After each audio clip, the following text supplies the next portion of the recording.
fight single-handedly broke up my marriage. You're an awful person. You're 24 years old. Why would I listen to you? Why would you be giving therapy and advice to people who clearly need it? It doesn't make any sense, Ari. This is a horrible idea. You're listening to Unlicensed Therapy with Ari Mannis. I've lived here in LA for 10 years. Okay. But I'm from San Diego. Oh, that's where we were. I did LA, San Diego, back here. We're in San Diego. Del Mar area? Yeah. Okay. We were in Carlsbad. Oh, Carlsbad's awesome. Yeah. Okay. So my partner is from Encinitas, or like that whole area. How old is he? 39. Okay, I'm 36. Okay. So we might know similar people. Same people. Oh, I know that when we were talking, it's more Carlsbad area. It wasn't as much Del Mar, but I know if I heard it, Yeah. LCC. Yeah. La Costa Canyon. I think that's it. Yeah, I can totally. probably Or is. that was his arch nemesis. I can't remember, but I've heard LCC in the house. Yeah. So I'm from Florida Sweet. originally, so I'm like. Got it. Okay, Yeah. Florida, New York, you've been everywhere. You're a nomad. I've been to the major cities, we'll say that. But it's funny that you're like, I moved to these villages when I was 19 because whenever I'm there for work, I feel way too old. I walk around and I'm like, because when we picked the place, we didn't know anything about each borough. Yeah. We just looked at empty business locations and we were like, this place feels cool. Yeah, good vibes, good food around here. Yeah. And then thanks. I love these and then the longer we're there, I'm like, I'm too old to be hanging around this neighborhood. And you're like, I'm in my 30s. It's 20s here. And then you wonder, you're like, and how do you afford it? Because it's like $6K for a one-bedroom. They're all using their parents' money around there, I think. Oh, yeah, Because there's finance people, but they don't live in that area. That area is purely rich kids. Yeah, and now Williamsburg is where all the finance kids went. So like the Hasids had to move out of the way. And that's where I should have been. That's where my age group belongs, is in Brooklyn now. That's where I was. You're in my feed a lot, in my TikTok. Yeah, you're in my algorithm. About time, because TikTok hates me these days. The algorithm is Not my shitty. TikTok. My TikTok loves you. Yay! I think it's because I went through a breakup like a year and a half ago. Yeah. And that hasn't kicked out of my algorithm yet. Daddy Al goes like, you're still going through it? You're like, no, I'm good. I think I'm still going through it because of my algorithm. That's why I'm still going through it. Yeah. I mean, you got to love, like, when people ask about those algorithms, like, hey, they know you better than you know yourself. They know what you need to hear. Because I still do find myself, like, on a sad day, I'll linger on videos, on breakup videos, where I'm like, I shouldn't be watching these anymore. Yeah. I know. But yours are good. Thank you. You're very well-spoken. Thank you. You're smart, beautiful. Not hitting on you. I know you're a taken lady. And so I looked you up, and you are a college dropout. Is that correct? If that ever makes you feel illegitimate around certain people or certain areas, because to me, you sound more articulate than these, psychiatrists. There are times for sure. There are moments like I've now been certified. I've gone back, and it's like I'm a college dropout because I failed my PE class. I was at the graduation, like, okay, you get your bachelor's of college. Why wouldn't you just retake that class then? I already got a job. It was in full-time, like $80K for a 23-year-old at a college. I was like, I'm not saying no to that. Yeah. And so I took it. I was like 23, 24. And because then if I either went back, I had to do it in person, which meant 4 or 5 hours and I was like, I couldn't do that with the job. Or I'd have to take a completely new degree. And I was like, nah, fuck it. I don't need the piece of paper. So I just kind of left. And for me, I've been very big on, like, can we blend personal experience and then can I understand what's coming up for me and how and be able to implement that material? So there are some people for sure. You're like, oh, you have like 7 doctorates. Right. Cool. Which is, a lot of that's BS. And I'm anti-education. I barely graduated high school. I don't care. But you're so talented at what you do. I don't know if that's the right word. You're so knowledgeable that I just would think that you'd want to have those validations or verifications for certain people, so that it's like RFK Jr. I don't know if you like him or hate him, but he's in office, and one of his biggest criticisms is this guy's not an expert. Yeah, he doesn't have the right degrees. He's not an expert, even though it's what he dedicated his life to. Whether you like him or dislike him, he's knowledgeable in the topic, but. I think there's a time and a place. Like, I will never diagnose people. Like, that's not my job. I'm not here to be like, hey, you're X, Y, and Z, and here's what you need to do. It's like, no. I think for that type of thing, sure, you should be licensed. You should have that. I did not want to go the licensure route because then I can't say fuck. I can't say anything. I can't. You do say fuck a lot. Say fuck a lot as a New Yorker. I couldn't just be myself. And so I chose to not go that route because my main graduate was fashion business merchandising. And so I wanted to understand how to start a business and be in like fashion business, and fashion was my background. But I minored in psychology because I enjoyed to understand it, but I knew I didn't want to go down that route. I didn't want to just sit with clients all day and so tell me how you feel. And then where it really started was my own journey. Like I was a hot fucking mess. I was the girl that was needing all the advice, and all I kept seeing online was like, send this text to get this guy to do this. And I was like, I got a dick pic, but I didn't get the guy to ask me out again. Pretty close though. Yeah, same, but different in 2025 now. But it really led me to saying, okay, I want to understand this. And so I take what is interesting to me and then I just leave the rest. So that's why when people come to me, I'm like, I don't know everything. And no, I can't start to talk about what narcissism is and this. I know aspects of it, but go find a professional that's what they deal with. And for me, I think it's just fun to be able to help people. Like, here's how you can actually come back home to yourself and be able to get the love you deserve, because that's not taught in school. Yeah, it's not taught anywhere really. No. Even maybe books, certain books, maybe. Even therapists don't know. Yeah. Like I've had therapists send my podcast to other people being like, hey, she knows what's up, because it's not that anybody, I never will say, don't go to therapy. Please seek help. But then we have to understand that like they don't know everything, right? They can help you work through things, but they're not necessarily going to give you dating and relationship advice. So there's a time and a place, I think, for everything. Yeah, when I was seeking therapy, I interviewed maybe 9 or 10 of them because I'm a little neurotic and I don't know. I wanted to find someone who I respected and like, and I think most people are just dumb people, including myself, but I want someone who I feel like is smarter than me.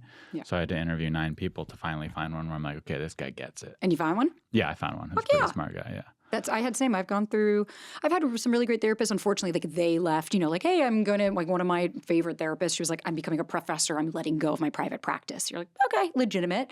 But it's like dating. You have to go through because the way somebody shows up, like there's one technique of therapy, what's very, God, I forgot, I think it's EFT. And it's very like facial, and for I some didn't even people, know that exists. That would rub me the wrong way. Exactly. My sure. partner, we had one therapist and he was like, if she makes one more fucking face at me. And it's like, because that doesn't work. For some people, they need that. And for other people, they find it really disingenuous. It's very tailored to you. And so I'm really happy you found somebody like that. Yeah. I didn't luckily come across therapists that did that, but I had one therapist where I think I just asked anecdotally, like, hey, is this anything in your life that reminds you of this? And they go, I don't talk about my life. And they couldn't tell me any little detail. I'm like, okay, grow up. Yeah. I'm not. No, thank you. I had a therapist once yell at me because when I first moved to LA, I was saying, I'm really lonely here. I'm really struggling. And she started screaming at me, oh, you think you're going to make friends in LA? It's a transitory place. Wow, you actually think you're going to make friends? And then I emailed her after and I was like, that was really inappropriate. And she's like, you're right. I had a really bad day and I projected that onto you. I was like, oh, okay, no, maybe you should get help, because like you don't get angry at your client for coming to you saying they're struggling and then make them feel like they're even worse and more stupid for struggling. That defeats the purpose of therapy. So true. I've heard that if a therapist doesn't go to therapy themselves, it's a red flag. I don't know. That's what a few of them told me, but honestly, therapists are the worst patients. Because intrinsically, think about what is a therapist. It's about asking you questions about, so a lot of them are more avoidant. Because it's, let me focus on you. I don't have to talk about myself. Not to say that they're bad people, but we typically see a lot of therapists are more avoidant leaning because then they don't have to talk about themselves. That makes a lot of sense. Right. So do you go to therapy or you don't now? Yeah. You still do? Oh, yeah. Couples therapy too? Yeah. Couples therapy, because realistically, like there are times where my partner shuts down in a way and I'm like, I don't know what to do here. And we need a professional to be like, here's how you're disconnecting, here's how you're disconnecting, and here's how to reconnect. Because I think we hear all the time conflict and repair, but there's something missing in the middle. It's conflict, regulate, repair. Right? If you have conflict and repair in a relationship, that's beautiful. But if you can't regulate your nervous system to bridge the gap between the two, it's going to be really tough to move on. What about ayahuasca as therapy? Advocate or no drugs? 100% drugs. There's a time and a place. Like I did a ketamine treatment last night. I love if that's what calls you to you. There's ibogaine, there's ayahuasca, like there's all these different things. It depends on what you're working through, right? For a lot of people, they do spiritual bypassing with ayahuasca. Like, oh, I almost died yesterday. And you're like, okay, and what'd you learn about it? I need another trip. And it's like, oh, okay, so you didn't learn anything. Or it's so ethereal. Like I saw Mother Death and she came and spoke to me. And you're like, okay, now how do you what's the practical application to that? Whereas for me, I love microdosing, like microdosing on mushrooms or psilocybin, really great way to rewire. Ketamine is one of my, again, personal. I've never done ketamine. I'd like to try it. Therapeutically. Yes. I don't get it as a party drug. I don't get it. No. I don't get it. I don't party. I'm autistic. It's Well, I'm not diagnosed, but I just say that a lot. It's all right. Yeah. I feel like most of us are somewhere on that. I'm in bed by 8:30, so I'm with you. For me, ketamine, it disassociates you in a way where you can reach those really painful memories without feeling like you're re-experiencing them. So you're able to see things, to experience them, to talk to your littles, to really get back to where like, oh, is this where I learned it from? And then be able to support yourself so that when you're coming back and you're integrating back, you're not so shocked as like, why do I do this? It's like, I saw why. So if you have some deep-seated trauma, could it be bad then because it just brings it up and is a horrible experience? Or it's not for everybody. You want to definitely, especially like ketamine assisted therapy, you don't do it alone unless you're somebody that's like, I've done like 20 journeys at this point. I know what I'm Matthew doing. Perry. And so it's really important when you're like, if you have some severe trauma, please work with a specialist because they can be there with you to get you through it. But that's the point of the drug is it's really great for the intense trauma because it disassociates you. So you can see it without re-experiencing it. But again, talk to your doctor. Always. Yeah, but you're selling me on it pretty good. Personally, it's what saved me. Oh, wow. Yeah. Yeah, that's a big sell. Yeah. What about ChatGPT as therapist? No. Not at all? No. Listen, you can use ChatGPT for like, hey, I have to. So like for me, I was doing like the ketamine treatment and I was like, should I sauna before or after? And it was like, make sure you sauna after. Cool. If you want to get specific things. The problem with ChatGPT is that it is a prompt-based application. So it's depending on how you ask the question is how you get the answer. You and I could take our phones right now and ask ChatGPT the same thing in 2 different ways, and it will give us 2 different answers. And so realistically, ChatGPT is not meant to challenge you. It's meant to coddle you. So notice how I've had this so many times where I'll be like, oh, what do we think about this podcast episode? And it'll be like, oh, that's garbage. Here's a better one. And you're like, awesome. You sure? Yes, this is the most optimized. Gonna do well. It'll crash. I'll come to the back and say, but you told me this was the best. No, this was a terrible one. No, you shouldn't have done that. You're right. I told you to do that. But actually, and it's like, it's a moving target. So not there yet. Maybe down the road. Even the creator of OpenAI said, please don't use this for anything. They are now stopping medical advice and legal advice. It says, I'm sorry, I can't help you because too many people were doing things. Now, has it helped? Sure. But has it also, like I had somebody write in the other day saying I used ChatGPT to help me through and it said to contact my ex. And I was like, are you fucking kidding me? And it's like, and sure enough, what happened? The ex blocked this person, said, leave them alone. And I was like, ChatGPT doesn't know the nuance and it doesn't have human experience to say, can we talk about this? So it's use it with a grain of salt. But you don't want to have that as your therapist. Yeah, and that's kind of everything. Take it in and decide if it's best for you. AI is weird. It's weird. It's not real, but it's real. But maybe it'll be real in a year, though. I mean, have you seen? I saw a video of a guy who has a virtual girlfriend, and it showed you what he sees of like this girl with like big old bitties and his big ass, and she's just this woman that doesn't exist, right? There's no woman that has that body that I've ever met, and she was like pleasing him, and she's like, "Whatever you want, Daddy, I'll make you whatever you want." And it's like, oh, this is why you need an AI and not a human, because that's not real. Not real, but maybe in 3 years it'll be so realistic I won't need a girlfriend anymore. I could just have that and that'd be better. She's perfect and I'll be so happy and content. Yikes. You know what you also I won't don't be? need drama. You won't be triggered. And that's the problem is like you won't be triggered. You want to be triggered? 100% triggers how you grow. Maybe she'll learn how to trigger me just in the perfect ways. She'll trigger me perfectly. Well, that's the problem is a moving target, isn't it? A trigger is a neutral action or inaction, so you never know where that's going to go. But listen, for the people that have the AI relationships, good luck, Godspeed. I prefer connection. I want to look in someone's eyes. I want to feel depth and human experience and be able to connect on shared experiences, trauma, whatever. And a computer just can't give me that. Which is better, AI girlfriend or a polyamorous relationship? Ooh, God, that's a trick question, I feel like. Both aren't perfect. Both are not perfect. I have seen my fair share of both of them go up in flames, but I've also seen mostly polyamory work, not as much AI girlfriend. I would say I'd rather you at least be polyamorous since you have a human that you're connecting with than dealing with a computer.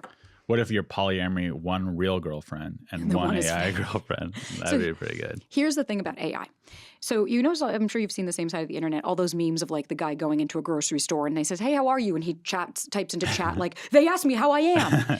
So the reason that that's like it's a joke, but it's not, is because what happens when we go towards AI, we stop using our prefrontal cortex. So we don't tap into decision-making and common sense, which is why we're seeing in studies now in the brain scans that part of the brain is shrinking.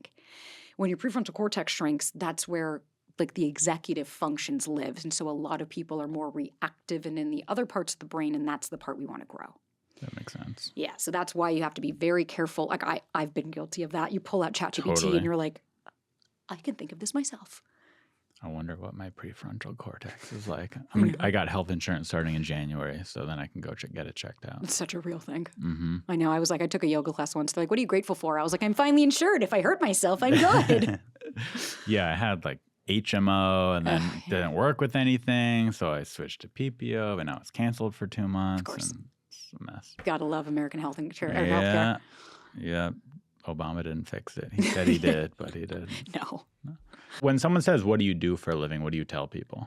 I usually say I'm a dating and relationship coach, and I create content on the internet because it's hard. I don't like to say podcast host because then they're like, oh, and it's like, I don't want to. Yeah, it opens up a can of worms of questions. Yeah. So I usually just say like, I tell people, I'm like, I help people with dating.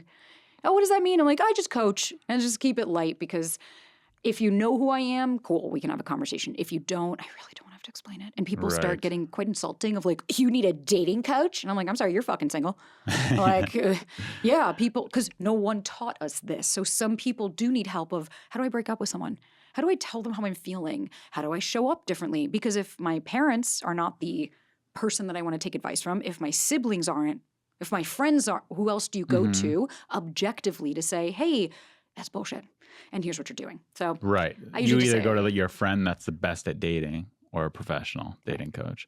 Dating coach almost downplays it for me of what you do. I feel like you're almost like a psychologist or a psychiatrist. I know you're not, you know, those degrees, and I know you're not, but it almost feels more like I'm listening to a mental health video than that leans into dating rather than like dating advice. I know, because a lot of when I see even coaches, it's like, here are 3 things to wear on a first date or like how to confirm a date. And it's like, all right, I'm not going that elementary because I think we do understand a basic principle. For me, the most of the crux of my work is like, how do you come back home to yourself? Because we're so beholden on please choose me and like me and validate me that we've lost sight of how we could do that. And so my goal is like neuroscience, psychology, and human experience. Amalgamate that into a child. There I am. To make us realize, like, you have a lot more agency and choice than you realize. We just have to figure out how to tap into that. I feel like as a 36-year-old single man, sometimes I feel weird that I've never been engaged or married. And I feel like I'm getting so old that I'm the weird guy now. Do you think there's an age where it's like that guy, that's a red flag if he's single at 38, 36? No, because I think the nuance is important as to like what came prior. If you're like, I've never been in a relationship, I've never been connected with anyone, then I would still go, okay, I want to learn more. And I think there's something there because like I dated somebody who was 35, had never had anything over 2 months. Wow. And I remember just being like, okay, Red not flag. thinking I can change this person, but I was like, that's interesting. And then I realized quickly because it's like, oh, you're so emotionally unavailable and inept to connect to people. 2 months is how far you can get. And then the people realize, and then you can't go any deeper, and then you bop out going, don't like this, uncomfortable. That type of person, probably not somebody I would entertain. But if somebody came to me saying, I was in a 3-year relationship, this is not my person, and now I'm making sure I'm more intentional about the way that I date before I get married, I have respect for that. Because you have to remember too, with our parents, like I'm 35, so same age. Our parents were able to, by the time of 23, have like a fucking house, the kids, a one person income, not even dual income, and like 6 kids and a house and the car and all of that within 3 years. Our time frame is by your mid-30s, maybe you can afford a house, maybe. And so I think now there was just a study done recently that more people have success in relationships and marriages if you meet out over the age of 30. And so I think we also have to look at things like in your 20s, your prefrontal cortex is still developing, your brain is still becoming. You make mistakes too, you learn from them. You learn from them. And so we do have to be cognizant and aware that there are variables that would lead you to that. And that's why curiosity is important and not just judging somebody based on what they say. I went out with a 28-year-old Hinge girl recently, and she had never been in a relationship ever. And I found that to be strange. And then she ended things after the second date. So I didn't feel as bad. I'm glad she told me because I felt less rejected. Right. And you're like, that makes sense to me if you've never experienced this. Because then what I hear from her is like, she might not even know how. She might be scared or vulnerability freaks her out. And it's like, that's okay. That's her journey. My question to those people are like, what are you going to do with it? What are you going to do about that inability or this or that? Are you seeking help? Are you trying to understand why? Are you looking at your patterns? That's the important thing, not where they've been, but where they're going with it. Mm-hmm. Do you do one-on-one stuff too with people? Mm-hmm. What's your biggest, I don't know if you're comfortable talking about, what's your biggest business? Is it your podcast? Is it the one-on-one coaching? Is it your course? They all kind of, I'd say, feel like funnel into each other. The podcasts, as you know, they're taking a weird turn. Everyone and their fucking mother has one. So monetization is different now. So I would say that is probably like neck and neck with my one-on-ones and courses because those kind of funnel in together.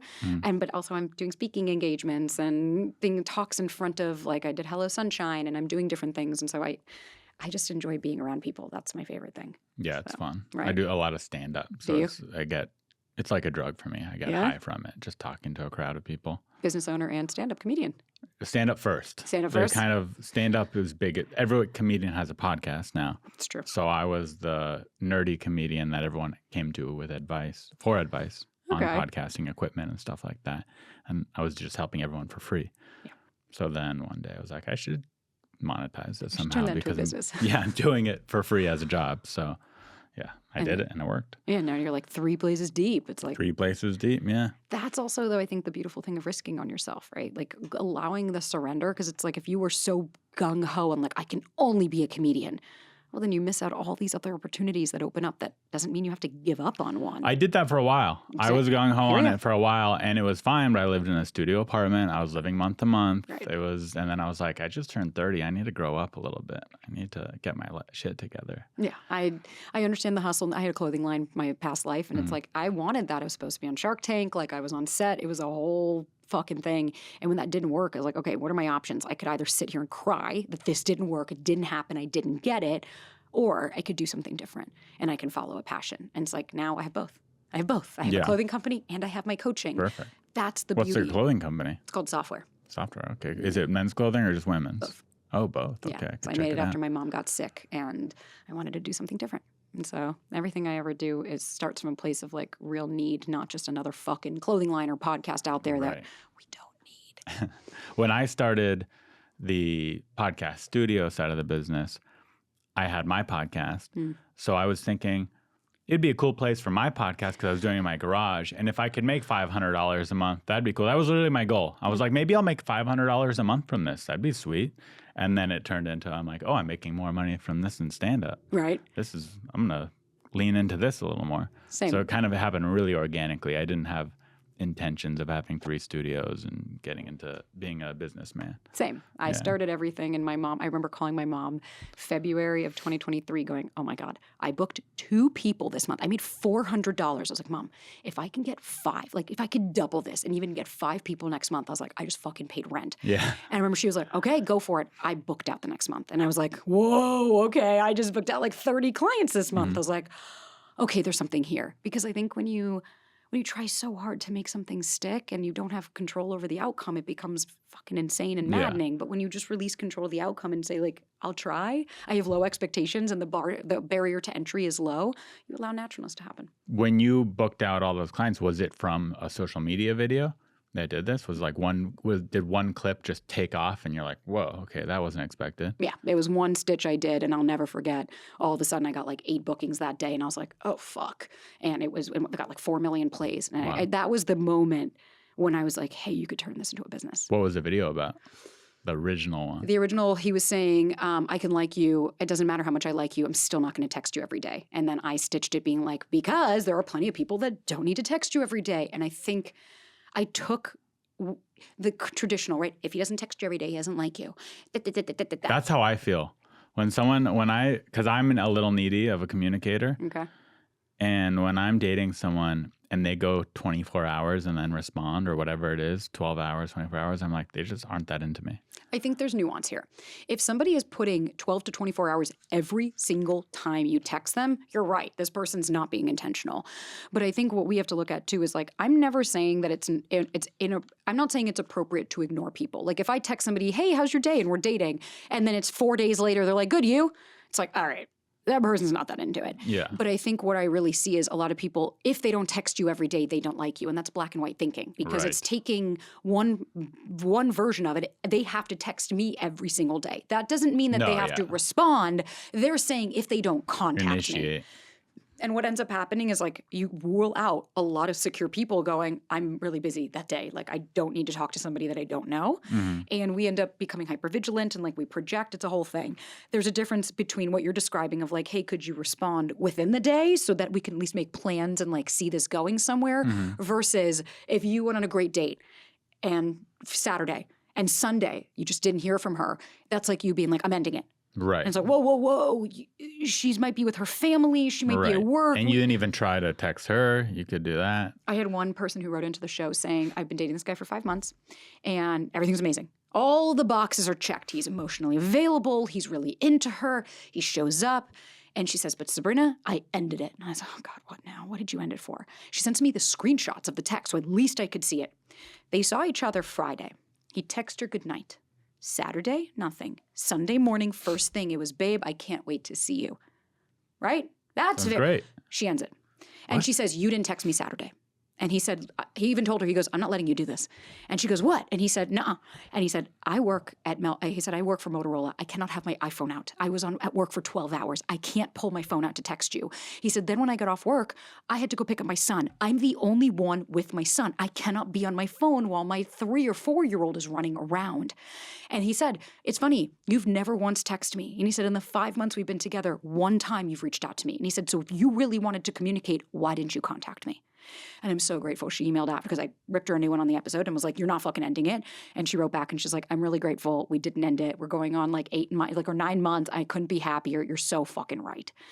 That's what I mean by like can't sit in the discomfort. And when we're so uncomfortable, protest behavior. I end it first before you do. And this is going to sound insensitive, but she sounds crazy to me. That is a crazy lady. Crazy doesn't actually exist. Like there's no such thing as that clinically. What it is like that's a highly anxious, insecure person because what they're doing is they're taking the action. That's black and white thinking. They're taking the action. There's no in between and they're filling in the blanks with their core beliefs. I'm insecure. No one ever wants me. They're going to leave me. And so the action or inaction, they didn't text me. We fill it in with our core beliefs. Knew it. They don't like me. And so we just fill it. No, because if they liked me, they'd text me. And the reason it's black and white thinking, and that's really more of like, if you're a more secure, evolved person, you can hold the two conflicting thoughts because we're accessing that place of choice. We're turning on the executive function to say, what's another thought process? Maybe they're at work. Maybe they're with their kids. Maybe they're with their family. I've got 30 texts I haven't even answered all day because I've been swamped all day and I don't have the bandwidth because it's never just one fucking text. Ever. Right. Yeah. Yeah, I guess I've been crazy now that I'm thinking about it. I do crazy things like that sometimes. Yeah, a girl won't text me back for 2 days or not see me for 2 weeks, and I'm like, and then I'll just end things, and then she's like, "Where's this coming from?" I've been there. I'm nuts. No, I think you've got, like the rest of us, you've got core beliefs. Somebody taught you that at a young age that, like, if they leave, I'm alone. Whatever, right? Everybody has a different flavor. But really, then that's where I go back to, like, okay, can I regulate my nervous system? Can I come back to the present moment to say, can I challenge this? How do I want to show up differently? Like, my partner does not text. He fucking hates texting. He hates it. Even now, he's like, well, you could see him when he has to get his phone out. So when we first started dating, he didn't text me a lot. And we hooked up on the first date. And so I was like, oh, God, I'm never going to see this guy again. But after the first date, he said, did you have a nice time? Blah, blah, blah. Like, it was really great. And I looked him in the eyes and I said, hey, I'm going to be honest with you. Tonight was a lot of fun. I really needed that. Like, your girl needed to get some. And I said, but if you call me to hang out again, that's because you're intentional about building something. I don't do friends with benefits. I don't do the casual things. So don't waste my fucking time. But if you want to see me again, give me a call. And he just thought, he was like, that's so hot. I said, what was hot about it? And he said, you weren't afraid to lose me. And he was like, you're more afraid to lose yourself about not being authentic and real with what it is that you want. And I never played games. Like if I didn't hear from him for 2 days, I'd be like, hey, I'd love more communication. So we had phone calls. There's a way, it's called meta communication. You talk about the communication you'd like and you communicate about that. So that way no one's reading your mind. That's smart. He sounds mature and smart too. He's very, the way he handled it. Very much so. That's why we're still together. I think women have this thing though about sleeping with a guy on the first date and that then they're viewed as a slut or a whore, that they're not taken seriously. I don't agree with that theory at all. I think if a girl sleeps with me on the first date and it's good and I like her, it won't make me think any less of her. I'm like, cool, let's hang out again. If we sleep together on the first date and I wasn't that into her, and I realize sometimes I have a little cum clarity. Post-nut clarity is real. Post-nut clarity. And then I end things. It's not because she slept with me on the first date. No. That's the common misconception because there's these 22-year-old little fucks on TikTok who know nothing, who have no life experience. If you're not a high-value woman, if you do that, you need to make him wait. You need to make him earn it. Am I saying go sleep with everybody on the first date? No. But what I am saying is if you're a grown-ass adult making a choice for yourself of I'm horny and I want to get some, this person's cute, let's go have a good time and roll this out, then it's what you do after. It's the intentionality. Like you said, if I wasn't into you to begin with, that act of it wasn't going to change, but we had a good time, right? And I think we look at it as it's because I slept with them. Every serious relationship I've had, we slept together on the first date because we got it out of the way. And like with Ryan, when I looked at him saying, I'm not doing the casual thing, that's because I was intentional. So every time we saw each other, we had depth, we had emotionality, we talked about what it is that we wanted, and we had great sex. And I knew at any point if it ends, I made a choice for myself. I'm an adult. No one's a victim. No one's, oh, poor me. But I see that often of, we have this misconception that if the act of sleeping together is going to get them turned off. And I hate to be the bearer of bad news, but if that's all it takes, I don't think you want to date that person. That too. I think it just comes from they're trying to find a reason of why the guy didn't call them back. So they equate it to that when it's probably something else. Or also social norms. Yeah, exactly. Social norms. They're like, if you do this, you're a whore. Yeah. You're not. But whatever. If a girl makes me wait, I'll wait if I like her. That's the other thing. If he likes you and you don't sleep with him, he's not going to not like you for that. No. So it doesn't really matter. And there's a way to do it, right? Like every time my partner's name is Ryan, when I've asked him, he'll be like, oh, the worst way to do it is don't bait them with like, you need to wait 7 dates. And he's like, okay, 7 dates, got it. And he's like, that puts it into the gamification of a man of like, I can earn it at 7 dates. That's why post nut clarity, they're like, I didn't really like her. You can say, I don't feel comfortable doing that. I want to wait. Okay, cool. Don't gamify it of like, you have to do this, this, and this for me to give it up. Because then you're just, it's a carrot. And actually, when we look at dopamine receptors in our brain, that's why they say, if you have if you have something you to do and you really don't feel like doing it, give yourself a reward after. Work, like dangle the carrot and work towards something. So we want to be cognizant of that. But it's beautiful to say, hey, I just like to move a little slower. I don't want to bring in intimacy yet. Yeah. Cool. I never thought about the gamification of it. That's so true. And to me, if a girl says like, I have a 5-date rule or until we're exclusive rule, something like that, it makes me think, oh, you used to be a big giant whore and now you feel guilty about it and you're taking it out on me. What I hear is I'm insecure, right? I don't trust myself. I don't trust that I can see this scenario clearly. I don't trust what I'm going to do after. And it's like, that's fine. I don't love the gamification of it just simply because, one, I don't think it's authentic. I don't think anyone knows what is the 5th date going to change. They're not going to leave. They can very much leave right after. Right. And so that's why I'm big on being honest about what it really is of like, hey, I don't trust myself. Like I'd have more respect if someone's like, I get a little too attached. Totally. But I also think there's this like personal, it's unrealistic. The like, you need to be in a relationship with me before we sleep together. And I'm like, baby girl and boy, I'm not getting in a relationship with anybody until I know how the sex is. Like, I don't know how you fuck. I don't know how our hormones work. I don't know if the pheromones connect. Personally, I'm not doing that. And it's okay either way. But what people need to hear if they're going to gamify that of like, you need to, I don't sleep with someone until we're in a relationship. You got to be really okay with people saying no, thank you. Because they have every right. That doesn't mean that they're not intentional. I wouldn't. If a guy told me I will only sleep with you in a relationship, no, thank you. I'm sorry, I don't want to wait. Because then we get in and I realize that we're terrible in bed. And I'm like, fuck, now I have to get out of this. After hearing that, I take back my whore comments. I take it back. Yeah, I think I rescind calling all women who have gamification rules whores. You're not a whore. No, definitely not. You're a respectable lady. It's insecurity. I apologize. I appreciate that. That's living and learning, but it's definitely not because of anything that has to do. When we call them even whores, it's like we're judging them. No, it's maybe that they've had really shitty experiences and that they've had men that play the games with them 100%. Do you trust yourself, though? That's what matters. I was half joking, half serious, but I take away the half serious. I don't think they're whores. They just go full joke. Yeah, they just have lessons that they're trying to learn from. Totally. Yeah. What do you think about the excuse? And I say this is that the problem with dating in big cities is that there's too many choices and that affects dating. I feel like anytime I go out with a girl off a dating app specifically, because that's the main way I date because I need to build my community more. But when I go on a girl dating app, I feel like I'm on The Bachelor. And in my head, I know she's dating 10 dudes or talking to 10 dudes. And I can't help but shake that thought. And I'm like, okay, let's see if I'm in her top 3. Because if I'm not getting a second date or whatever. So, yeah, is that just unfortunately the way it is with dating apps? And there's not much we can do because it's a paradox of choice. Now, I will say this. It's like saying that the casino is the problem, but without taking into accountability the people that use the slot machines, right? Like, it's the people dating that are the issue. Yes, of course, the apps are there to make money and They gamify the system. But it doesn't mean that, like, if you meet someone great and you're like, cool, you're what I've been looking for, that you need to keep going, keep going. For me, I'm a big proponent of date multiple people if that's what you feel comfortable doing. You don't have to sleep with multiple people, but date multiple people until you have a commitment. And then by a commitment, I mean, hey, I don't want to date anyone else. I like to look at it this. There's a couple of stages. I think going slow is really important. Going slow isn't an excuse for bad behavior. That doesn't mean you just like never see someone. That just means you're not expediting the stages quicker than they need to be, because our nervous system needs to acclimate to someone and not go from 0 to 100. It's not sustainable. When you start at 100, where else are you going to go? So for me, it's like maybe date for a month or two. You hang out, you get to know each other, you're spending time together, maybe you're hooking up. Then you might, after the month or 6 weeks, you might say, hey, I want to delete my Hinge. Can we just focus on each other? Absolutely. Let's get rid of anyone else. Then you might do another month or two of like just being with this person. Then you can say, hey, I'm ready to like do a we thing. Let's be in a relationship. Let me meet you like friends, family. Let's do the stuff. What you're doing is you're actually vetting them. You're seeing if this person is a choice and if it works for you.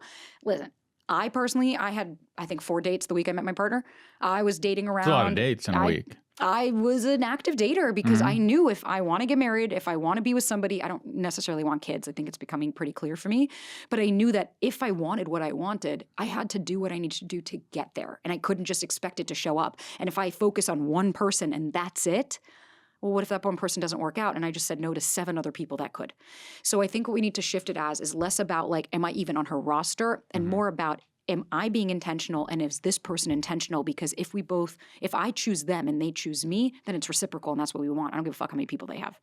I think they should go 2 max, decide between the 2. If neither of them are good enough, you drop them both and pick 2 new ones. I think when you're dating 4 people a week, then you're kind of not taking each one as seriously. You're picking, oh, this one has this one has this. It's too gamified. You're like, oh, which one's the best? I don't know. It's too unserious. Well, I think there's also a nuance there because no one's saying that every week you have 4 dates, right? Right. Like if every single week you have 4 new dates, it's like, I don't know where the fuck you're meeting all these people. Then you're not vetting anybody. But I was dating multiple people because when I met Ryan, I didn't hear from him for a couple of days. So yeah, I was like, okay, I'm going to go out with this guy. And then that guy I didn't hear from, or I ended it, or I didn't like him. And Ryan and I kept seeing each other. And then I met another guy. Nah, he wasn't that interesting. And it made me realize I really like my partner. I really like this guy. At the end of the day, what's for you isn't going to pass you. Yeah. So I think it's also being an adult within yourself. But if every night you have a different date, I don't know how intentional you are about dating in general. Now we then need to see, am I vetting? Am I really appropriately seeing if these people are for me, or am I just hoping that they're going to choose me? So I think there is like holding space for both, but I would also say I don't want to be rigid on it of like you can't date more than 2 people, because what if the second person never answers you? And then this you whole drop time, them, you pick a different second person. Right, but that's what I'm saying is like, and then you might watch 4 people that week, and then so maybe you have 4 dates, and then maybe none of them pan out, and then you go 3 weeks without a date. It's an ebb and flow of like, it's tough. I would say you don't want to seriously date more than 2 people. That I agree with. Like if you're vetting someone like, and you like them, and you're seeing them, and you're going out with them, and you're sleeping with them, you don't need 30 others. Yeah. But I think if you're not doing that with any of them, and it's a lot of the first date, it's like, have the first dates just to see if you want to have a second date. And then when you have a second date to see if you want to have a third, then you can start to say, actually, I think I like this person. Yeah. Then you can cut the other people off. It also helps with, anxious attachment here. Nice to meet you. I have anxiety. It helps too till you don't focus on one person, because then you hyper-focus and laser in being like, but if I don't have them, I'm dead. It's like, nah, That's dude. the biggest one for me is that There's other I people. get obsessed. I'm too anxious. What do you think about Western men moving to other countries to find their women? I mean, hey, if it What do you works think for you. about going to the poor countries, getting a traditional valued woman? If that's what's for you, it might not be my shtick personally. I think at that point, like, I would start to wonder, you know what? I'm not going to judge them. I'm not going to judge them. If that's what you want, if you want a traditional woman that's going to cook, clean, have the kids, and pop out baby, you have every right to want that. Who am I, right? And there are women that want that. They want a man that's going to take care of them and provide. I'm not her, but I think whatever floats your fucking boat. I've had to stop giving a shit about people's choices. You know what I mean? Like if that's what you want to do, good luck, Godspeed. You'll be back when that doesn't work. or you'll be back with your new foreign wife. Yeah. With your mail order bride. It's like, but I think that's the thing. It's not new. Mail order brides have been a joke since we were kids. It's like, that's what's happening. You ship them in, you marry them, and they give you what you want. You have every right to want that. That's the beauty of a free country, isn't it? Yeah. It's hard for me because half of me wants that and then half of me doesn't. What do you want about it? What part? Just kind of the the seriousness and the loyalty and them needing me. I think I want to be needed a little bit. Okay. Yeah. That's where I would then challenge. It's like, Yeah. because I would love you to get to a place where they want you in their life, but they don't need you in their life. Because I want to have people, but then what I do is then if I need you, well, then that means I can't walk away if it doesn't work. That means then I don't feel Yeah. comfortable. And I don't want anyone to ever stay because they don't have another choice. I want them to be fully dependent on me. There you go. Just need me. I'm it. It's me or the Shackle them. streets, baby. Or, I don't know, maybe it's part of it is, I guess I like providing and being a caretaker in some facet. That's And just, so not, maybe it is a little need. It's not, I don't want them to be needy and like, oh my God, when's he going to be home to take care of me? I don't want that. I don't want to be a dad, but I want us to be a little codependent on each other. Just a little, like not a crazy amount, just a little unhealthy codependence. just a little unhinged, but not full spectrum. Yeah. Is that crazy? I would just say it's probably coming from a deeper root, a deeper wound. I got because a wound there. don't we all, right? Like the fixer, right? We have all these different archetypes, like the problem solver, the fixer, we a lot of the times we self-abandon. And I think then what I'm hearing is if you're saying, I want someone to need me, it's like, then you want to make sure that they're not going to leave you, that you're not going to get abandoned, that you're and right. that's okay, right? Then let's call it what it is, as opposed to being like, yeah, that's healthy. It's like, I don't know if those were the words I'd use, but I would say that's valid and it's real. And I think that you have every right to say that would make you feel good. But then I would say, but where's that end? Because it's an endless pit of needs. You're always going to be, well, when's the next? True. Your dopamine baseline eventually will get lower and lower, and you're going to need more in order to feel. You're right. It's actually a lot easier to find a partner than we think. Is it? It is. They did a study, I have to look up the exact one, that showed like compatibility markers, and it shows that like we only need like 30% of those things to align. But the reality is we're looking at the 30% saying I need 100%. And there's a lot more people you could be in a relationship with. It's more that compatibility marker than we think. Man, I wish I felt that way because I'm out here and it's tough on the streets. It's not. It's tough to find someone for me. I think Depends that on for men, well, men and women want different things, obviously. Yeah. I care too much on physical appearance. Okay. So I'm just looking for a girl out of my league who's a hottie with a body. And then I think because of that, I'm going with these girls that are out of my league, and then they're got their issues, and that's why they're dating a guy below their league. I don't know. Well, then it keeps you in performance, right? You're constantly performing. You're constantly making sure to keep them interested. You're constantly making sure of like, what can I do to make sure?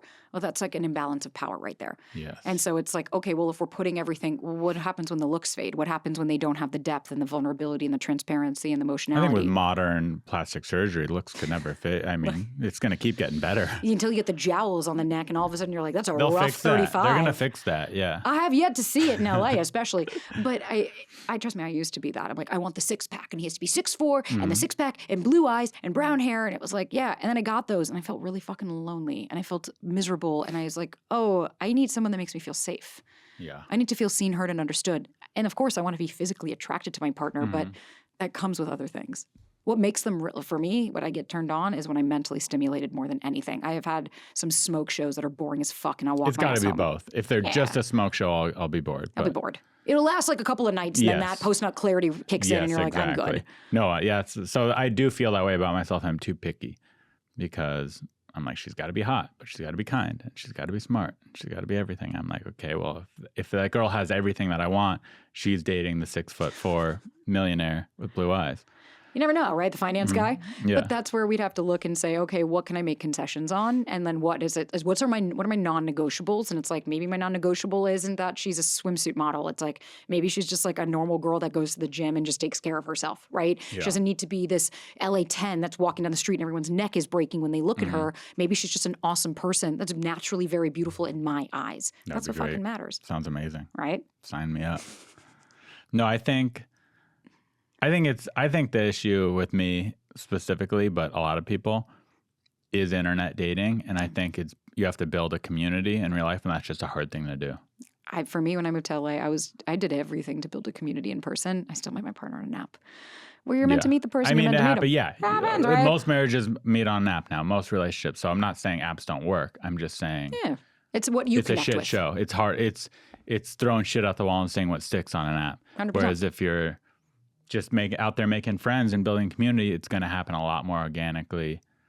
You're going to meet people, you're going to get to know them without thinking, when do we get a fuck? So I don't know. It's a different experience. That's my goals. That's my new goal, is to sign up for classes or something. Yeah. Oh, go to like Pilates that. class.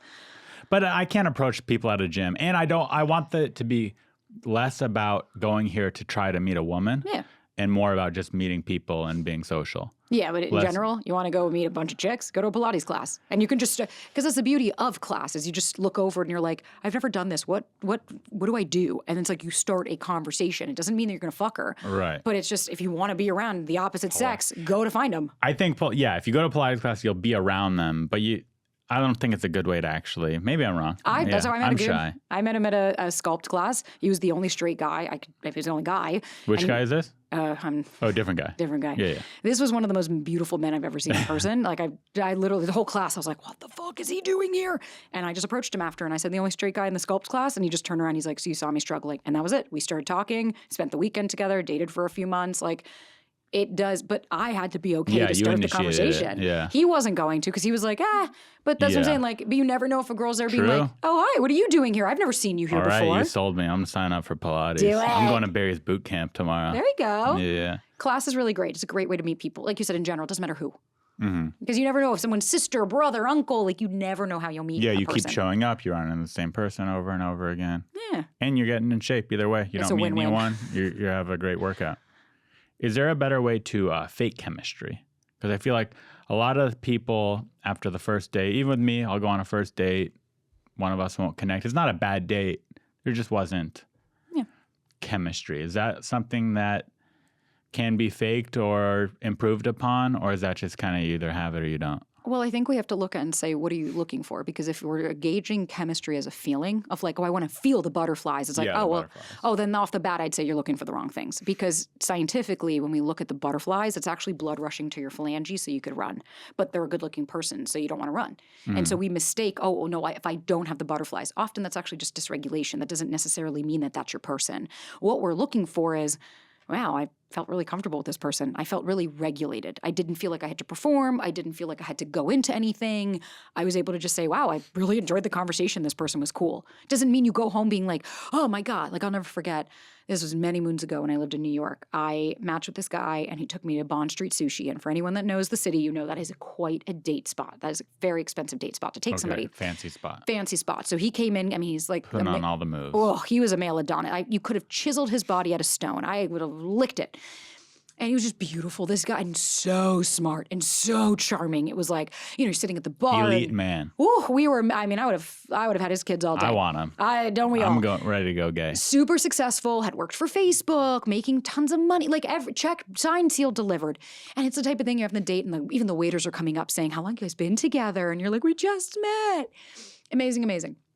He goes You must back. have been pretty hot if they thought you were good enough to be with this. I mean, in my 20s, statue. I was definitely doing what I needed to do. And I mean, she still got it, but I was much sexier in the way that I showed up. Yeah. And I didn't mean to make it sound like you're not hot now. You're great. But it was a different vibe. And we go on the date and everything's amazing. He says, I want to see you again. And I got a couple of, the next day he calls me and he's like, I'm rushing back to California. My office got broken into. I'm so sorry. Can I, I'll be back in a month. Can I take you out? I was like, okay, what am I going to do? Never happened, right? Mm-hmm. 6 years go by and it's the back and the forth and we never hung out again. And we made out. We didn't hook up, but we got we got close where I was like, okay, no. Heavy. Hot and heavy. So I knew the chemistry. I knew everything was there.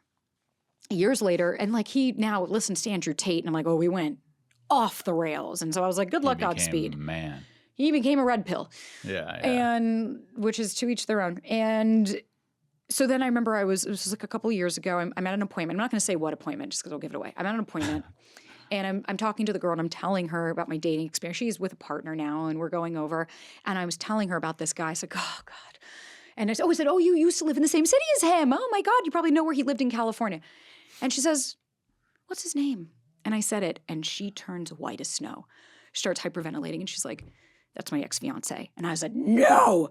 And she was the girl he dated after me. And she was like, he fucking narcissistic piece of shit. I was in therapy for 4 years from him. He broke me down. I was a shell of a human. Oh my God. And that's the point, is like chemistry and this intensity does not mean it's a good person, does not mean. Totally. A lot of people are very good and grandiose. So they can show up and perform and lay it on. And you're like, oh, finally, they see this within me. They get it. They see how amazing I am.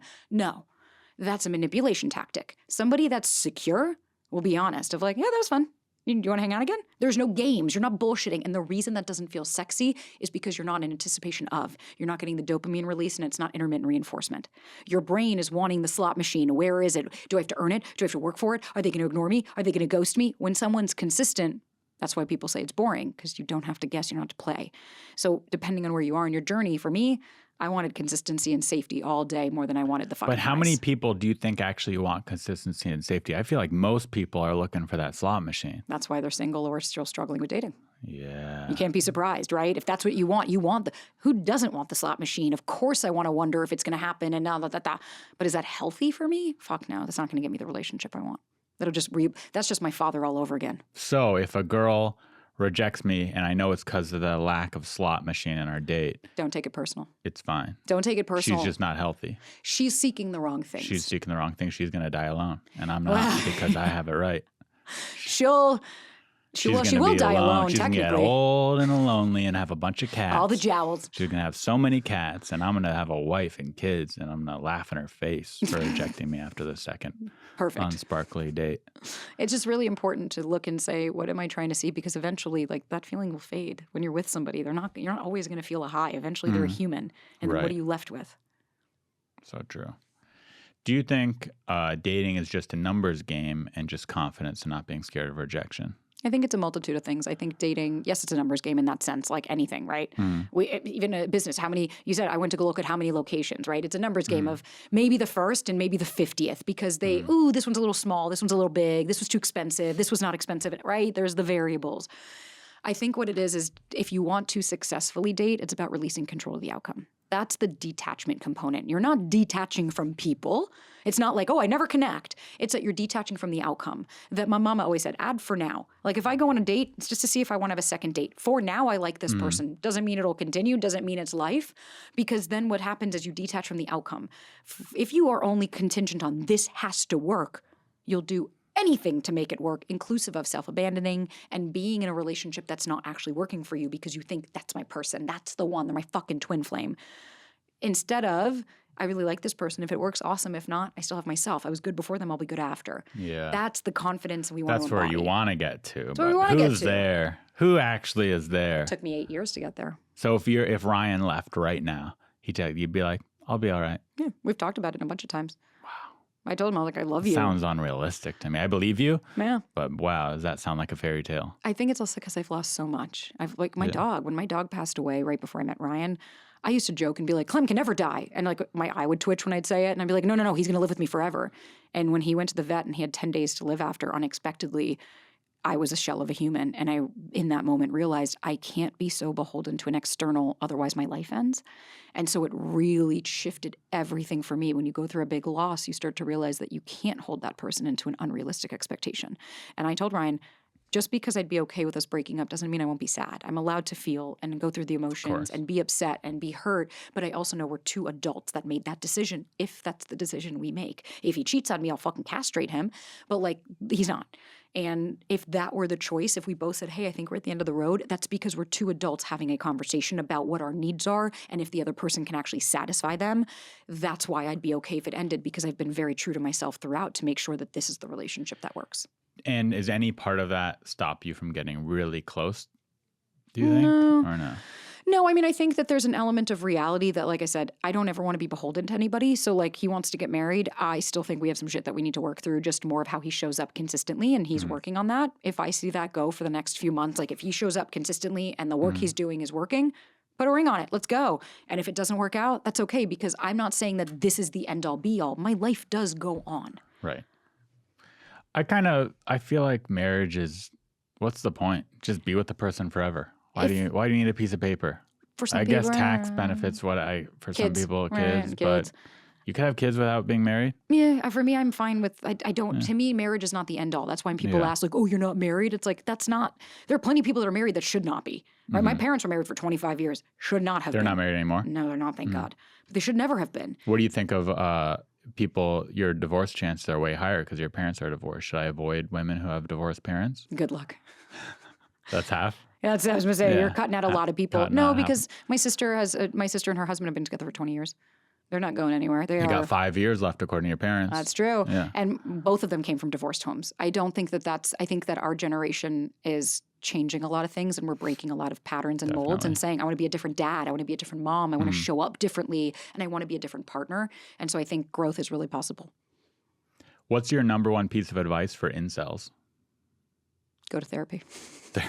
Okay. Just if you're incel, like I get those. I get the trolls, the people, and it's like my advice for them is like find your own group. Like I don't have the patience or the bandwidth to give a shit about how fucking small your brain is. Well, to me, maybe our definitions of incels are different. Yeah. You're thinking of troll incel kind of what are you hater. thinking? I'm thinking of a dude. Uh-huh. Well, it could be a woman too, but I'm thinking of a dude who is just such a undesirable person that he wants women really bad. He wants to find someone for whatever, but cannot for the life of him. Okay, different definition for sure. Yeah. I would say then for that person, if there's we have to look at what are the patterns because it's not a mistake. It's not an accident that like, oh, I just can't seem to find anybody. It's like, well, then there's something here. We have to look at like, where are you meeting these people? How are you meeting them? What is the narrative that you're creating? What's your nervous system state, right? Like my friend Chris Lee is this brilliant neuroscientist and he describes your state determines your story, determines your strategy. So your nervous system state, whether you're dysregulated or regulated, will then determine the story. What you create this situation to be then creates the strategy of how you go about it. So we have to look at all of these different variables because if I see the same thing of like, I always date narcissists, I always get ghosted. It's like, there's nothing wrong with you, but how are you showing up? That's what we want to start to look at. If you're always getting ghosted or narcissist, what's that say about how they're showing up? What are you allowing? Are you setting boundaries? What's happening right before the ghost, right? Are you texting them 100 fucking times and then this person doesn't answer you? Are you asking them to be your partner after one date and this person's freaked out? Are you playing it too cool that this person never It's okay, right? There's nothing, and sometimes it is none of that. Sometimes it's, I don't know, I didn't do anything. I've been ghosted many moons ago, and it's like we had a great date. He stood me up. I was supposed to see him that night. Never heard from him again. Wow.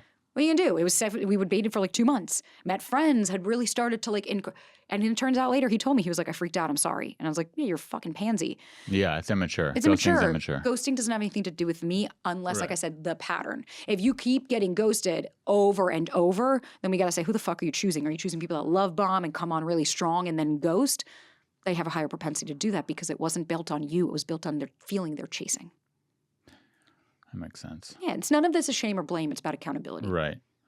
When someone says, I don't want to settle down, I'm not looking for anything serious. Run. I take that as they're just rejecting you. That's their friendly way of rejecting you. It might not be you. Or 90% of the time. I think 9 out of 10 times if someone says, I'm not looking to settle down, we're getting too serious, I just want to have fun, I think they're just saying, what I mean is I don't want to settle down with you. Nah, see, I don't always see it that way because it depends on what the context is. If you've had one date and they say that and it has nothing to do with you, that they don't want that. If you've been dating for 3 months and then all of a sudden they go, I'm actually not ready. Then at that point you're like, I'd rather you just tell me you don't want to be in a relationship with me than tell me that. But the two conflicting thoughts, there are people that don't know that until they date. Because I think a lot of people think a relationship is just we hang out. And it's like, no. A relationship is bandwidth, capacity, commitment, holding somebody else's emotions, being accountable for your actions and what they're going through. There's a lot. You've been in a relationship before. It's not just you run down the street skipping, holding hands. So I think a lot of people, that's why I hate the term if he wanted to, he would. When I hear that phrase of if they wanted to, they would, I think that's more a generalization. It's obviously there's times where that's not true, but in general, if they wanted to, they would. No, but in general, like, do you want to be a millionaire? If you're not, is that because you don't want it bad enough? It's like, yeah. No, well, you it doesn't might apply to everything. Right. You might have trauma. You might have capacity issues. You might be freaked out when somebody tries to give you money because it's the same with love. I could want a relationship. And then when I get there, my wounds are all coming out. I'm going, I can't do this. It doesn't mean I don't want it. Right. Now I think if someone's like, he didn't call you, didn't want to call you. And it's like, but even then, it might be, maybe somebody happened. Maybe his father died. Maybe something went to, what's happening is like, we're in a time where everything's chalked up to a bumper sticker, 140 characters or less. Yeah. And then we use this to explain everything. And I think what's happened is we've become so slap happy. And it's like, well, if you wanted to, you fucking would. Like, what does that say about your capacity as well, that you'd rather label somebody else than take any accountability of how you're showing up as well? And I don't say if he wanted to, he would. I just say he doesn't have the bandwidth to show up in the ways that I need, so I move the fuck on. Yeah. Why do I need to assume their capacity and content? At the end of the day, it doesn't matter whether they wanted to and didn't, or they didn't show up the way you need to. You still got to move on for yourself. I think that if they wanted to, they would. It's like this empowering statement, and it's like, but what it also says is like, what about you? Well, it's also black and white thinking. That's the exact of for sure. If it's not this, it's this. And you're like, yeah, but life isn't binary like that. Life is not in the good and the bad. There's a lot of gray. I definitely hear that. I just think like in general, that expression works for things. Yes, there are. Like what? If they wanted to, they would. Like if a girl doesn't text me back, if she wanted to, she would. Obviously, there are circumstances where she might want to and doesn't or whatever. It's not 100%. But in general, if the person wanted to call you back, they would. Okay. Now, how does that help you by saying it? Like, what is that doing to be like, well, if they wanted to, they would? It's like, what is that empowers you to be like, it's not me? A little bit of that, and a little bit of less hating on myself and going, or just a little bit of helps me move on, helps me go, it's out of my control. I got to move on. But you're also assuming their intent, going, well, they don't want to. And it's like, maybe she didn't like you. And maybe it has nothing to do with want. She wasn't into you. Well, that's kind of what it means to me. If they wanted to, they would. Meaning she doesn't like me. Or maybe it's that she met somebody else and that she's dating someone else. But I guess to me, it's like, I don't see it as being want. I see it as, she doesn't have the bandwidth or the capacity because she's dating someone else. So it's not just about want. It's about, maybe I met her at the wrong time. Yeah. Maybe it's just that we're not aligned. Maybe she's X and I'm Y. Maybe she likes blue and I like red. It doesn't necessarily mean it's just want. Maybe you're not compatible. And maybe it's not about that she doesn't want to. She's identifying you're not for her. Yeah. That's what I'm saying is like there's a deeper root to it. Sure, we can go and say if they wanted to, they would all day. Let me know how that's helping your dating life. I don't give a fuck. Everyone's allowed to say whatever they want. Right. I just think it's asinine, and I think want and do are two different parts of the brain. And I think if we say, well, they don't want to, we don't know if that person's having a panic attack in their living room right now because she's scared about how to contact you. We don't know that. Yeah, I wish that's what it was every time. I wish I could just hold her and say, it's okay, you could contact me. It's all right, you're allowed to text me. Yeah. Okay, we have some write-ins. Okay. From people who want your advice. Yay, let's do it. Or our advice, or whose ever advice. Somebody's advice. Somebody's advice. 6 months ago, I discovered my husband was having an emotional affair. He cut off all contact with women and stopped going to the place where he met her. It took a while, but he eventually stopped blaming me and started showing real remorse. At first, he even said things like he wanted to leave, but later admitted he was being a fool and chose to stay and fix things. Recently, I found a text on his phone that he sent to his buddy saying, I'm in love with 2 women. It was recent, even though he says he meant it as a joke, it shook me. He says that's how men joke, and he insists he only loves me. But he has been taking small steps to repair our marriage. I'm devastated by that comment, and now I'm wondering if I'm overreacting, or is this a real sign that I should be reconsidering the relationship? Am I wrong for feeling this hurt? Never wrong for feeling hurt. She has, or they, whoever this is, has every right, or 2 women, so she has every right. Feelings aren't facts, though. And I see where she lost me was for a while, he finally stopped blaming me. This person doesn't take any accountability, hence why he deflected. That's how men joke. He doesn't take any accountability, which means that this person actually hasn't done the work to go, here's why I emotionally cheated, X, Y, and Z, right? And it's fine. I have a friend that cheated on his wife, and he said, yeah, she didn't sleep with me for 9 months. And he was like, she refused, she was stressed, she was doing that. And he goes, but what was my responsibility? I should have communicated with her. It wasn't her responsibility to come and say, hey, what do you need? She was going through it. She was open with him about her depression. And instead of him saying, hey, I'm seeking elsewhere, he did it. He had an affair on her for 5 months. That's on him. Anybody that cheats, you're making a choice. You've made a decision to go and do that. You could break up with this person, you could divorce, you could be honest, you could tell them what it is that they want, but that takes a lot of vulnerability, transparency, and honesty. And he is not taking any ownership. To say, oh, he's making steps to repair. No, he's kidding her. He's telling her what she wants to hear, and then she found out proof, saying I'm in love with 2 women. No, that's not how people joke. Yeah, I've never joked like that. I've never joked like that. If I were to text my friend saying I'm in love with 2 men, in what world? Yeah. But I have had it where my partner wasn't emotionally satisfying my needs, and I had a friend, and we were just talking all the time, and I went to my partner and said, hey, I'm noticing I get excited when he and I talk because my brain is stimulated. I'm not doing anything about it. We don't talk anything inappropriate. It was literally like neuroscience stuff. But I said, man, I really would love that in our relationship. And so we worked on that of like, how can we be more present? How can we expand the conversations? That was my job. Otherwise, if I just didn't tell him anything, I kept pursuing that. And then I'm alienated from him, then that's on me. Yeah. And I have to take ownership. But I didn't do anything inappropriate. The minute I said, oh, my emotional needs aren't met, I talked to my partner about it. And then we got a therapist and we worked through it. And now my emotional needs are met because my partner understands what they are. Yeah. So to her, I would say, listen, I'll never tell you what to do, but what do you think is going to change? Yeah, it sounds like they either need to break up or couples therapy. Couples maybe. therapy for sure. Yeah. I mean, because here's the thing, a good couples therapist will help you break up if that's what's needed. A good couples therapist will say, listen, I'm not going to keep you together forever. That's not necessary sometimes. Sometimes it is necessary to say, this person's a piece of shit and you need to fucking run. That happened to my mom. And in the state of That's Florida. why your parents divorced? The therapist told them to? My dad wanted a divorce. My dad has been cheating on my mom the entire marriage.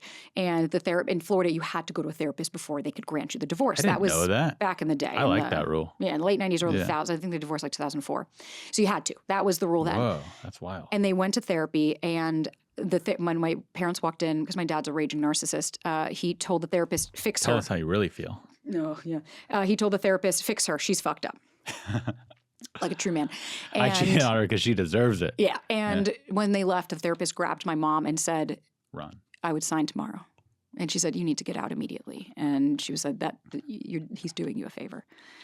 That's a good therapist to say, hey, what I just saw. And she said, there is no reconciling this. This person, there's no getting through to them. That's really important to have a therapist that can say, I'm sorry, this I can't help you with. I can't, because when someone's a narcissist or doesn't take accountability, what are you going to do? It doesn't matter how much you cry. They're not doing it. Now, again, I won't tell her what to do, but I think couples therapy, great place to start. Mm-hmm. Sounds like a good place to start. Are you still not cool with your dad? I've accepted him for who he is, but I talk to him. You're amicable. Yeah, every 2-3 months. You know what I mean? It's like a, hey, how are you? Text message, and that's really it. My mom is my best friend, so. That's nice. Yeah. Okay, we'll go to the next one. My fiance and I have been together for 4 years, and we have 2 small children. For about a year, he kept bringing up the idea of bringing another man into the bedroom. Oh. I was against it because I had a bad past experience, but he kept reassuring me it was a fantasy and nothing between us would change.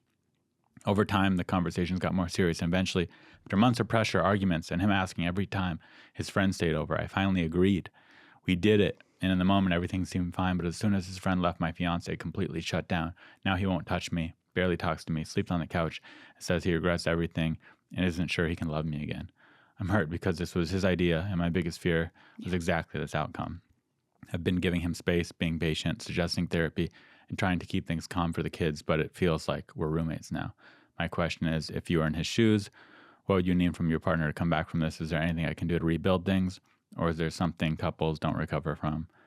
I just want my relationship and our kids' parents to be loving again. Oh, no. Is it a she? Yeah. Oh, she's asking all the wrong questions. You're trying to understand him. What can I do to make this person love me? Mm-hmm. He had another man in the bedroom. That answered everything for me. I think he's exploring his sexuality. That's what it sounds like. Well, they both had sex with his wife. He didn't have sex with the man. He was suggesting that. Oh, a couple swap. Threesome. They had not a couple swap. It was a guy saying, "Hey, me and my friend, I want you to have sex with me and my friend," and she's like, "No, that'll be two weird." men or a woman and 2 women and a guy. 2 guys and a woman. Yeah, that's him what and his friend had sex with his wife. Yeah, but I'm sure they also probably did stuff. I don't think so. You know, did? I think it was like a no, the story doesn't add up. male, female. Something's not making any sense. You don't go from everything's great and we have a great relationship and everything's fine and we're so in love and your partner wants to bring in another man to watch you have sex with him and then all of a sudden he won't touch you. He's not being honest about something. That's right. not, the pinch doesn't match the ouch. Or he's dealing with a lot of stuff he's not being honest with her about. At the end of the day, what are her choices? You can't force him to go to therapy. You can't force him to be your partner. You can't force him to communicate. So then the conversation is, hey, if this is the dynamic, then maybe we break up. Is that what you want? It's about having the tough conversations. I'm not saying that they should break up, but to say, I want my marriage back, I want my fiance back and I want what we had. What you had isn't gone. What you had may not have been real because he kept asking you, can you do this? Can you do this? Can you do this? He was hoping you were going to. And I give her a lot of credit for saying, okay, I'll try it. And my heart goes out to her. I am so sorry she's going through this. That's not cool, right? Yeah. But I would say this, he showed you now that you can't really trust his word then because he said nothing was going to change and then it changed. True. So that's why I would say she needs to tap into what are her choices. Her choices are, you can't go back to what you had. It doesn't exist. It's not there anymore. You've done the deed. For whatever reason, that's what I'm saying. Something's not adding up to me about the story because to flip a switch like that, he's not being honest with her about a lot of things. And now she needs to decide because holding it together for the kids might not actually be helpful if they're seeing daddy sleeping on the couch and mommy crying in the room all the time. Right. That's teaching them that that's love.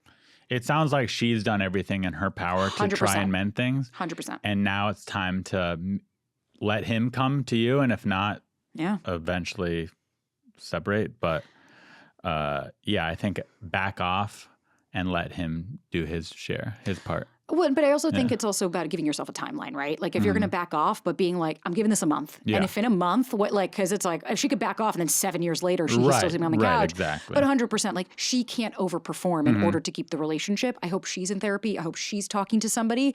And if he's saying, I'm not willing to do anything but what we're doing right now. That says it all. That's their answer. Yeah. It's shitty. I'm so sorry that they're going through that. Yeah, that is. I have a client that had an experience like that, like a sexual thing, and then he asked her, she said yes, and then after she got mad at him, and he was like, "But you said yes." Like I don't, and it wasn't anything crazy. He was like, I wanted to go to a sex club, and you said yes, and we had sex in public, and he was like, "But now you're saying you didn't want to," and she was mad at him. She said, "Well, the man went down on me and gave me herpes," and he was like, "Yeah, but I didn't tell you to do that." He was like, "You said it. You didn't even ask me." He was like, "You just let a guy go down on you in the sex club." Whoa. So it's like that's where we have to say accountability, right? Like, how can he own that? He was like, I there's nothing I can do about that. I listen to a lot of Loveline. You ever listen to that show with Dr. Drew and Stryker on K-Rock? Have you never heard it? No. Oh, I grew up on it. Really? It's really good. Do you know who Dr. Drew is? Yeah. Okay, so he used to have this show called Loveline, which is basically a radio show where people would call in with sex and drug problems. So it was really fun. And he'd have a comedian on, and they'd just give advice, and he would give sound medical advice. Yeah. And the comedian would be like, being crazy. But anytime someone would call in suggesting a threesome, he'd always say threesomes will only work if no one has feelings for each other. Exactly. If two people have feelings for each other, there's going to be jealous on one side. One person's going to get jealous. At least one person's going to get jealous. Don't do it. 100%. So unfortunately, that's the way it goes. I've seen it. I've seen people. I've had friends that have done that. Even if it's two good, like same situation that she has, but it unlocks something in them, and there's no way to know that. Like she did nothing wrong. He might have totally meant it when he's like, it won't change 100%. anything. He might have really thought that in his head. His horny brain might have thought that, and then he had come clarity. And he's like, my wife just had sex with another man. I hate that. So there's something called hot brain, cold brain. When you're in cold brain, when you're not in the stimulus, you're like, oh my God, I'll be fine, right? Think about if somebody invited you to a 10 o'clock party, you're like, yeah, I'll be there. 9:30 shows up, you're stressed, you're like, why the fuck did I say yes to this? Because you're in hot brain. I think both of them, I don't think anyone did anything right or wrong. I think they both acted and she wanted to please her partner and try something. I think unfortunately, like it just didn't work. I hope that she knows that she didn't do anything wrong. Maybe time will heal it. Hope, knock on wood. I hope time heals their wounds. Last one. I met my boyfriend last August on Facebook, and we've been dating ever since. Yay. I visited him this October. He's a chemist, and he's currently trying to build his house.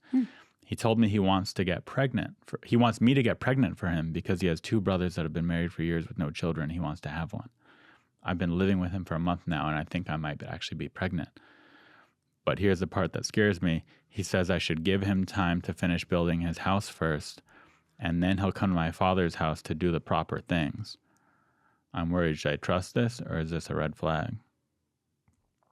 I'm sorry.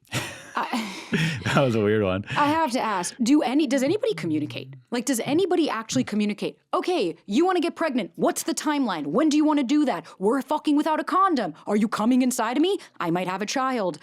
People are not communicating. Well, she's saying, is it a red flag? You're pregnant. If you're pregnant with this person, ship has sailed unless you're going to go take care of it. It's legal for a reason. You do what you have to do. I don't give a shit.